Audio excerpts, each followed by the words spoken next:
If you're American and you visit Germany, one thing that might throw you off is tipping culture, or lack of it.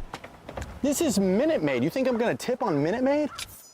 Okay, Jesus Christ. Because here in the US, tipping is mandatory, but in Germany, it's just a small gesture. But why is it so different? In America, tipping isn't just expected. It's basically part of a server's salary.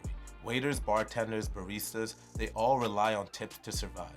In fact, in most states, the federal minimum wage for tipped workers is only $2.13 an hour. Yeah, $2. That means if you don't tip, they might not make enough money for the night. But in Germany, the system is completely different. Servers actually get paid a livable wage, usually between 12 to 15 euros an hour. So while tipping is appreciated in Germany, it's not necessary for them to pay rent.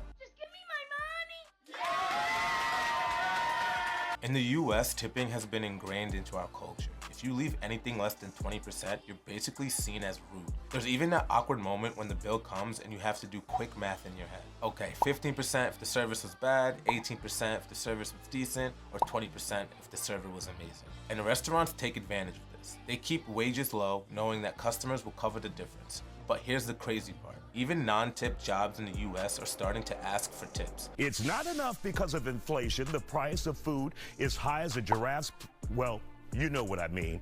But now they expect you and I to tip self-service checkout machines.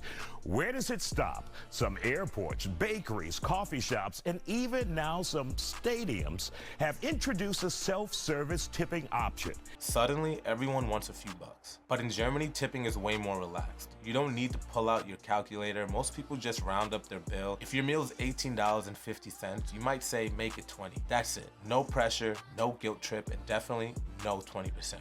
A typical tip in Germany is 5 to 10%, and sometimes people don't tip at all if the service was just okay. And guess what? Servers don't chase you down the street for it. If you tip like an American in Germany, dropping 20% on every meal, people might actually look at you weird. Some might assume you're showing off, like look at this rich American throwing money around. Others might even think you just don't understand how things work. And a fun fact, if you just leave money on the table and walk away, your server might be confused. In Germany, you hand the tip directly to them while paying or tell them to keep the change. So which system is better? In Germany, servers don't rely on the kindness of strangers to make a living, but in the US, tipping culture is so ingrained that it's hard to imagine restaurants functioning without it. But honestly, wouldn't it just be better if businesses pay their workers fairly instead of relying on customers to make up the difference?